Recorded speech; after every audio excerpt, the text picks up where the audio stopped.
तो आज हमारे साथ है all India first ranker agriculture subject से दिशा सोलंकी भाई साहब। हमारे भाई से ही लगते हैं एक्चुअली।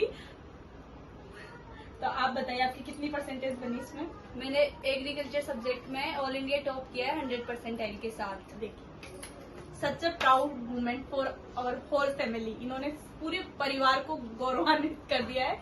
और भाई साहब मैं आपसे पूछना चाहती हूँ आपका पढ़ाई का शेड्यूल क्या रहता था? जैसे आप कोचिंग कहाँ से करे हैं? मैंने उदयपुर रॉयल इंस्टीट्यूट से कोचिंग की है, तो हमारा सुबह 7 से 2:30 बजे तक क्लास का पूरा शेड्यूल होता था। और फिर बाद में हम रेस्ट करते थे 1 घंटा आके, फिर हमारी योगा क्लास होती थी। उसके बाद हम तो कोचिंग में ही आपका रहने का भी पूरा कोचिंग में वहाँ पे हॉस्टल मतलब प्रोवाइड करते थे। हाँ, तो फिर 7 से 11 लाइब्रेरी जाते थे हम पढ़ना, और बाकी खुद के ऊपर है, उसके अलावा तुम कितना पढ़ते हो। अच्छा, तो आप किस तरह के बच्चों में से रात में पढ़ने वाले या सुबह जल्दी उठ के पढ़ने वाले? नहीं, मैं सुबह जल्दी उठ के नहीं पढ़ती थी, मैं हमेशा रात में ही पढ़ती थी। अच्छा, तो ये रात में लेट तक पढ़ती थी, फिर सुबह अच्छा। भी टाइम पे 5 बजे उठना होता था। वहाँ पे शेड्यूल था सुबह 5 बजे उठना। तो मतलब आप कभी कभी जैसे कितना रात तक हो जाता था? मैं 2 बजे तक भी पढ़ी हूँ, बहुत बार 2 बजे तक भी पढ़ी। देखिए मतलब। और आपका सबसे फेवरेट सब्जेक्ट क्या रहा? मुझे एग्रीकल्चर बहुत अच्छा लगता था, तो बेसिकली मैंने उसी में टॉप किया।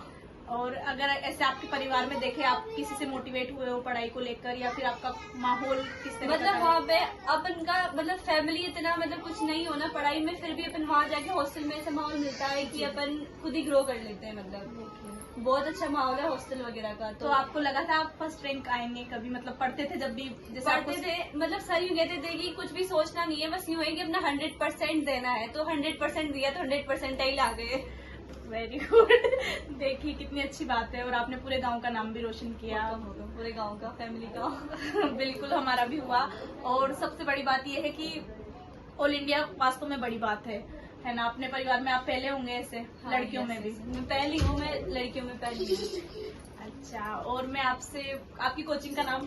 मेरी कोचिंग का नाम है royal institute Udaipur, royal institute of competition. अब इसने एक ब्रांच कोटा में भी ओपन की, जिसकी ओपनिंग सेरेमनी आज ही हुई थी। मतलब और जिसमें आपको एज ए गेस्ट बुलाया था, चीफ गेस्ट। हाँ, वही। देखिए, और आपका जो पढ़ाई का था, मतलब आपने रिवीजन कितनी बार किया? सिलेबस को बार बार भूलना, जैसे नॉर्मल हमारे साथ ही दिक्कत आती है कि हम जो पढ़ते हैं पीछे से भूलते चले जाते हैं। वो भूलने की दिक्कत ऐसे होती है कि अपन उसको बार बार रिवाइज नहीं करते। और एक चीज है, वो रिवीजन मांगती है बार बार कि मुझे रिवाइज करो। तो हमारा क्या पूरा सिलेबस फरवरी में कंप्लीट हो गया था, तो उसके बाद हम जून तक, जैसे फरवरी तक कंप्लीट हुआ, रोक रही हूँ आपको बीच में, तो फरवरी में जैसे आपने सिलेबस पढ़ा, जैसे कोचिंग से आके आप उसको तुरंत रिवाइज करते थे? मैं तुरंत, मतलब आते तो हम रेस्ट, हमारा वहाँ का रूल ये था कि आते तुम्हें पढ़ना नहीं है, आते पहले बॉडी को रेस्ट देना है, क्योंकि बॉडी मशीन नहीं है। बल्कि वहाँ पे हमारी 8-8 घंटे की क्लासेस होती थी। तो एक इंसान इतना पढ़ नहीं पाता, इतना मतलब बोझ नहीं झेल पाता अपना माइंड। तो इसलिए जाते ही पहले 1-2 घंटे का रेस्ट होता था।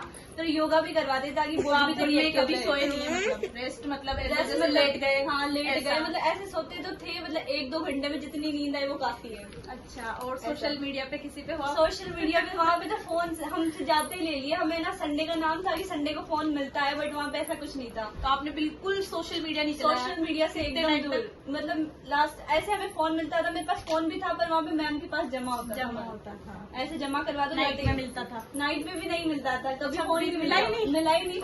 तो जो लोग ये बोलते हैं ना कि सोशल मीडिया पे हम रहते हैं तो भी पढ़ाई हो जाती है, या फिर हमारे घर में शादी आ जाती है तो मेरी पढ़ाई नहीं होती, इनके घर में इनकी रियल बुआ की शादी थी, और पूरी शादी में मैं भी गई थी। इन्होंने पूरा फुल्ली एंजॉय किया था अपना डांस वांस और वो सब करते हुए। आपने कैसे मैनेज किया इस चीज? मैंने देखो वहाँ पे मैं 10 महीने में से बस 2 बार घर आई हूँ। एक बार तो दीपावली पे और एक बार बुआ की शादी में। तो मतलब वहाँ से ये सोच के आई थी कि जितनी भी भड़ास है ना सब निकाल के आना है, फिर वापस पढ़ाई में लग जाना है। सोचना नहीं है कि शादी में गए थे सब मिले थे याद आ रही है, ऐसा तुम्हें बिल्कुल भी नहीं करना होता। ऐसे करोगे तो फिर बढ़ोगे कम। और अगर ओवरऑल पूछे कि आपने रिवीजन कितनी बार किया था, 1, 2, 3 ऐसे, अगर पूरा कोर्स की एक टिप्स पे पूरा याद था? हाँ, तो ऐसा तो मतलब हमारे ऐसा होता था कि वहाँ का पूरा शेड्यूल ऐसा बना रखा था कि अपन को जो भी पढ़ा दिया ना, महीने में एक बार मेजर टेस्ट होना होता था उसका। तो हर महीने पूरे सिलेबस का रिवीजन, ये शेड्यूल। तो जो लास्ट में जो आपने एग्जाम दिया, उससे पहले कोई डर था एग्जाम देने से पहले? मुझे पूरा टिप्स पे याद है, कोई मतलब नहीं है? मतलब यूँ था कि लोड बिल्कुल नहीं लेना है। अब मैंने खुद की तरफ से जितनी तैयारी की है वो बेस्ट है। अपन बेस्ट है, अपन से ज्यादा किसी को नहीं आता। कभी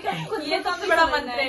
ये सबसे बड़ा मंत्र है। सर मतलब सर खुद ऐसे बोलते थे कि अगर कोई क्वेश्चन तुम्हें नहीं आ रहा हो ना, इसका मतलब पूरे देश में वो कोई नहीं कर सकता। Very good. और फिर आपने पूरा पढ़ भी पूरा लिया था? मैंने पढ़ भी पूरा लिया था, तो इसलिए कॉन्फिडेंस भी आ रखा था। और टेस्ट में भी अच्छे नंबर आते थे, तो पहले से ऐसा भी था कि यहाँ हो जाएगा। तो बहुत बहुत धन्यवाद हमारे बाईसा का, और ये हमारे पूरे परिवार का नाम रोशन कर दिए, पूरे इंडिया का नाम रोशन कर दिए। और आप अपने भविष्य में बहुत बहुत तरक्की करो, बहुत बहुत आगे जाओ और हमें आगे भी ऐसे ही गर्व महसूस कराते रहो। थैंक यू बाईसा। Thank you.